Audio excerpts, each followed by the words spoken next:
محمد وآلہ الطاہرین ممکنہ حد تک بلند صلوات۔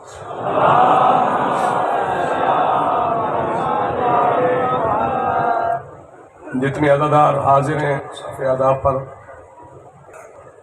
والا ذاتی بندہ پڑھے اتنی مسا پڑھے۔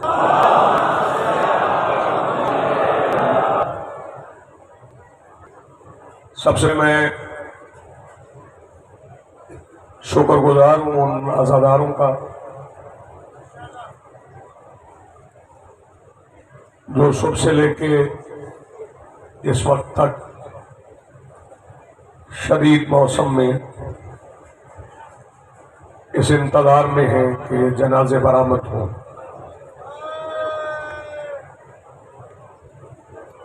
اور پھر جن مراحل سے گزر کے آپ یہاں حاضر ہیں وہ مسلسل شب بیداریاں ہیں۔ 9 محرم سے عزادار جاگنا شروع ہوئے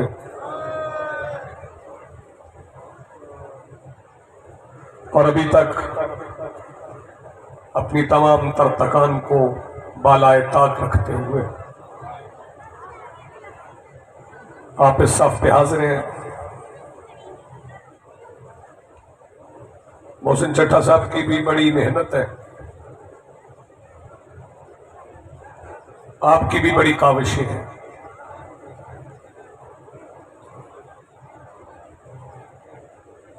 چونکہ 72 جنازے ہیں، چند منٹ میں لوں گا، پھر اس کے بعد برادر محترم جناب فرحان علی وارث صاحب ان جنازوں پہ نوحہ پڑھیں گے جن کی بہنوں کو ان کے جنازوں پہ بین نہیں کرنے دیا۔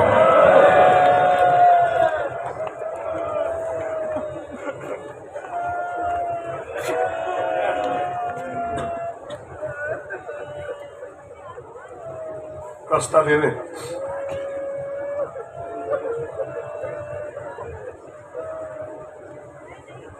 دے دیں راستہ۔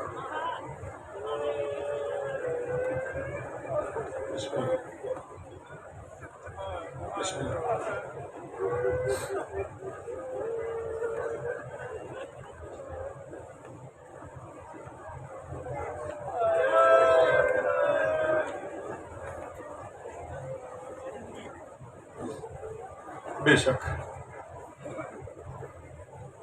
سیدزادہ کفن لے کے آئے۔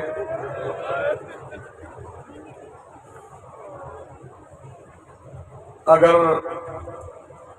کفن میسر ہوتا تو چادر مل جاتی، چادر میسر ہوتی تو کفن مل جاتا۔ تھوڑا وقت مجھے آپ کا لینا ہے، میں چاہ رہا ہوں کہ تھوڑے وقت میں آپ زیادہ روئیں،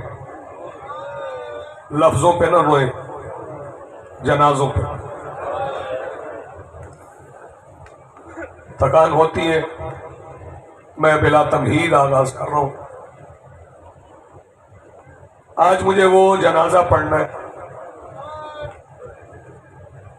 جو برآمد ہو جائے تو سمجھ لو سارے جنازے برآمد ہو گئے۔ میں جوان بھی دیکھ رہا ہوں مجلس میں، بزرگ بھی ہیں، بچے بھی۔ پہلا فقرہ میں ذکر مصائب کا نظر کر رہا ہوں، عزاداروں کی ان سماعتوں کی جو درد کے لیے بےتاب ہے۔ عباس کے بعد یزید کی فوج نے حسین کو کھل کے مارا۔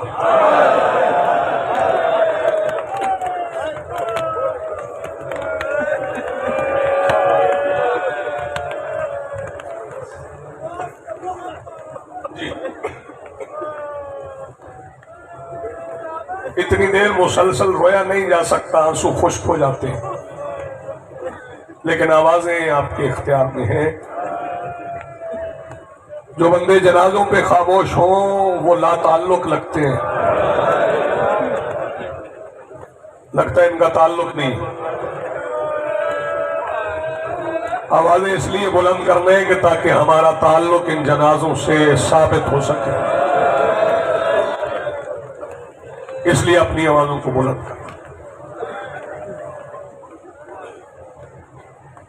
تابوت آنا ہے کریم کربلا کا، ابھی نہیں، جب میں کہوں گا تب نہیں۔ تابوت آنا ہے، حالانکہ دو ہستیوں کے تابوت نہیں بنے، دونوں بھائی ہیں، ایک کا عالم نکلتا ہے، ایک کا ذوالجناح نکلتا ہے۔ عالم اس کا نکلتا ہے جو 34 سال کا تھا اور قبر اتنی بنی جتنی اصغر کی تھی۔ سیدہ آپ کو سلامت رکھے۔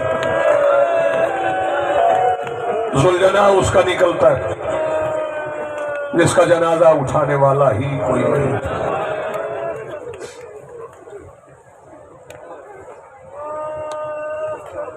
جب شبیر تیار ہو کے خیمے سے نکلے، کہ یہ سال کی محنت ہے، میں اسے 2 منٹ میں ضائع نہیں کرنا چاہتا۔ یہ جو دور تک مومنین کھڑے ہیں، اپنے شامل رہنا ہے جنازوں میں۔ جب شبیر بہنوں کے درمیان سے نکلے تیار ہو کے، بہنیں گرد کھڑی تھیں، شبیر مٹی پہ بیٹھے تھے، اور حسین بہنوں سے کہہ رہے تھے تم میں سے جس نے جتنا مجھ پہ رونا ہے ابھی رو لے۔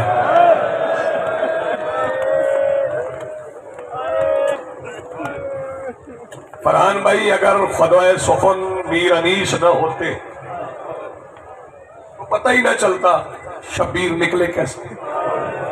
بہنیں اتنے زور سے روئیں، وہ فرماتے کہ شبیر برآمد ہوئے یوں خیمے کے در سے، جیسے کہ نکلتا ہے جنازہ بھرے گھر سے۔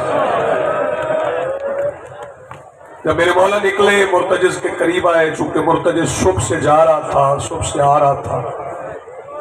یہ میں نوجوانوں کو بتا رہا ہوں، یہ جو 71 جنازے میرے مولا حسین نے تنہا اٹھائے ہیں، ایسا نہیں کہ شہید اترتا تھا تو مولا جنازہ اٹھا لیتے تھے، نہیں۔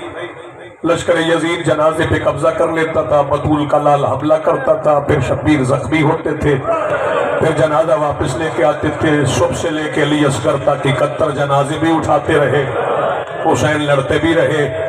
مرتجز کی زین بھی ڈھل گئی تھی، رکابیں بھی برابر نہیں تھی، لگامیں بھی سلیقے سے نہیں پڑی تھی، لیکن جب شبیر آخر میں خیمے سے سوار ہونے کے لیے نکلے تو عجیب منظر دیکھا۔ زین سلیقے سے پڑی ہے، رکابیں برابر ہیں، لگامیں بالکل زین کے اوپر پڑی ہے۔ شبیر آواز دے کے کہتے ہیں مرتجز جو تمہیں میرے لیے تیار کرتے تھے وہ سارے فرات کے کنارے پہ سو گئے۔ اگلے فکرے پہ ہر بندہ سینے پہ ہاتھ مار لے گا۔ یہ مرتجز جب مجھے گھوڑے تیار کر کے دینے والا کوئی رہا نہیں، آج تمہیں کس نے تیار کیا؟ مرتجز آواز دے کے کہتا مولا آپ کی بہن رقیہ نے۔ آوازیں بلند رکھنا، چند فکرے مجھے اور کہہ رہے۔ جب کہا نا آپ کی بہن رقیہ نے، شبیر رکے نہیں، جلدی جلدی شہزادی کے خیمے میں آئے۔ آگے آواز دے کے کہتے ہیں رقیہ ساری زندگی بطول زادیوں کے پردوں میں پلی ہوں، یہ گھوڑے تیار کرنا کس نے سکھا دیا؟ شہزادی فرماتی ہیں بھیا کل ساری رات عباس میرے خیمے میں مرتجز کو کھڑا کر کے کبھی زین رکھتے تھے، آوازیں بلند رکھنا، آوازیں بلند رکھنا، کبھی زین رکھتے تھے کبھی زین اتارتے تھے۔ میں پوچھتی تھی عباس یہ میرے سامنے زین کیوں رکھ رہے ہو؟ تو عباس کہتے تھے رقیہ میں جانتا ہوں مولا نے بتایا ہے کل میرے مولا نے تنہا رہ جانا ہے، اگر مرتجز کو تیار کرنے کوئی بطول کی بیٹی آ گئی تو ہماری نوکری کا فائدہ کیا ہے؟ رقیہ تم تیار کر دینا۔ بس میں ایک فکرہ پڑ گیا، میں نے دیکھا سروں پہ ہاتھ آ گئے، ماتمیوں کی آوازیں بلند ہو گئی ہیں۔ میں کوشش کرنے لگا ہوں کہ زخم پڑھوں علی اکبر کے بابا کے، کوشش کروں گا کہ زخم پڑھوں مولا عباس کے بھائی کے، کوشش کروں گا کہ زخم پڑھوں اس بادشاہ کے جو 3 دن کا پیاسا، مجروح، مذبوح۔ عالم دین مجلس میں موجود ہے، حوالے میرے پاس بھی موجود ہے، میں عرض کر سکتا ہوں۔ بتاؤں حسین زخمی کتنے تھے؟ سنو گے زخم، انتظار نہیں کروانا چاہتا، کیونکہ جب جنازے تیار ہو جائیں پھر انتظار نہیں کروانا چاہتا۔ اور میری ماتمی جوانوں سے بالخصوص التماس ہے کہ جب جنازہ آئے نا تو زیارت کرنا، رستہ بھی بنانا، پیچھے پیچھے ہٹ جانا، ہجوم نہ کرنا، کیونکہ جنازے ان کے آنے ہیں جن کی بہنوں کو لوگ 9 گھنٹے رستہ نہیں دیتے۔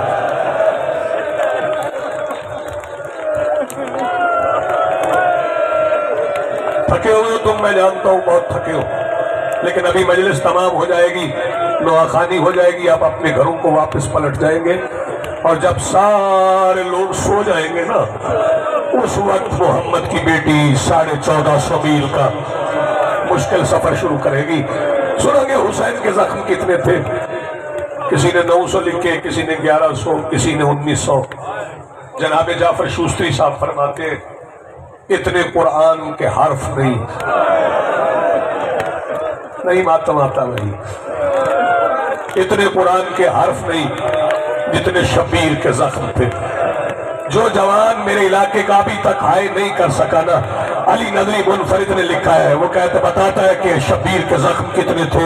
وہ کہتا ہے لشکر یزید کا ایک سپاہی روایت کرتا ہے حسین اتنے زخمی تھے کہ حسین کے زخموں سے دوسری طرف کے لوگ نظر آتے تھے۔ یہ ماتم ہے آپ کا، یہ گری ہے آپ کا۔ میں بسم اللہ کروں، میں بسم اللہ کروں، آباد رہو، سلامت رہو، تمہاری زندگی ہو۔ ابھی جنازے کے استقبال کے لیے آوازیں تیار نہیں ہوئی، کیونکہ جنازہ میرے مولا حسین کا ہے، دیکھنا اپنے میری طرف ہے۔ جب ماں نے کلائی میں ہاتھ رکھ کے شبیر کو روکا تھا نا، شبیر بچپن کا وعدہ وفا کر، حسین تلوار میام میں رکھ رہے تھے کہ زجر بن قیس حرامزادے نے پہلا نیزہ شبیر کی پسلیوں میں مارا تھا۔ جب پسلیوں میں نیزہ لگا تو حسین کی آواز آئی تھی اماں آپ کی بھی ٹوٹ گئی، اماں میری پسلی ہے، میں بسم اللہ کروں، تیری جوانی سلامت رہے۔ اپنی آوازیں ملاتے جانا۔ میں بتاؤں حسین کو کیسے کیسے مارا گیا، کیسے کیسے مارا گیا، بس سن لو، اور میں 2-3 فکرے کہہ کے پھر تابوت کو آنے کی دعوت دوں گا۔ سن لو، میرے مولا رضا فرماتے ہیں جس کو تلوار ملی اس نے تلوار ماری۔ جس جوان کو آنسو نہ آئے نا وہ مجلس میں لا تعلق ہو کے نہ بیٹھے، کم از کم اتنے تاثرات دے کہ وہ جنازوں پہ بیٹھا ہے، وہ بے تعلق نہیں ہے، لا تعلق نہیں ہے۔ مولا فرماتے ہیں جس کو تلوار ملی اس نے تلوار ماری، جس کو نیزہ ملا اس نے نیزہ مارا، جسے ریت ملی اس نے ریت پھینکی، جسے پتھر ملا اسے پتھر مارا۔ میرے مولا رضا فرماتے ہیں جو بندہ آپ بھی ماتم نہ کر سکے، میں سمجھتا ہوں 11 محرم کی مجلس میں وہ آئے ہی نہیں۔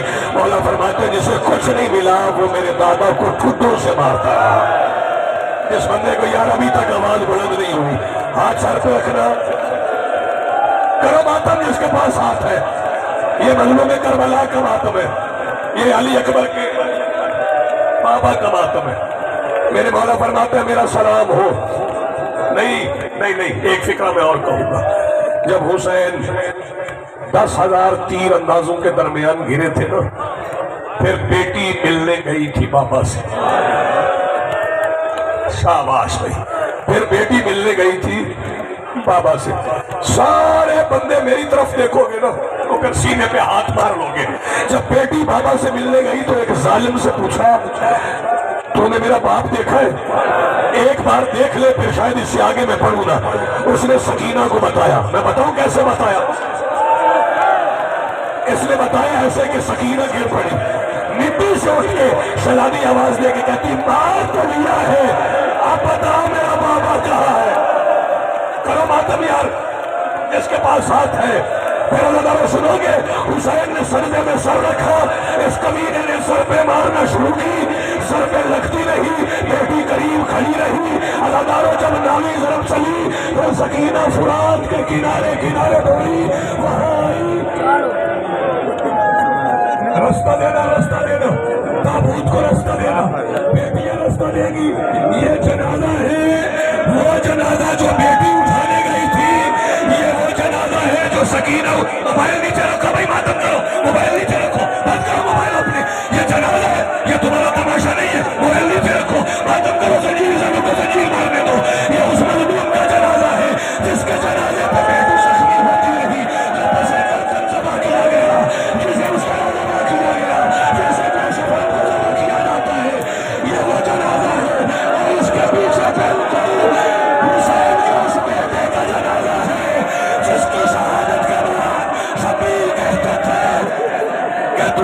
ہے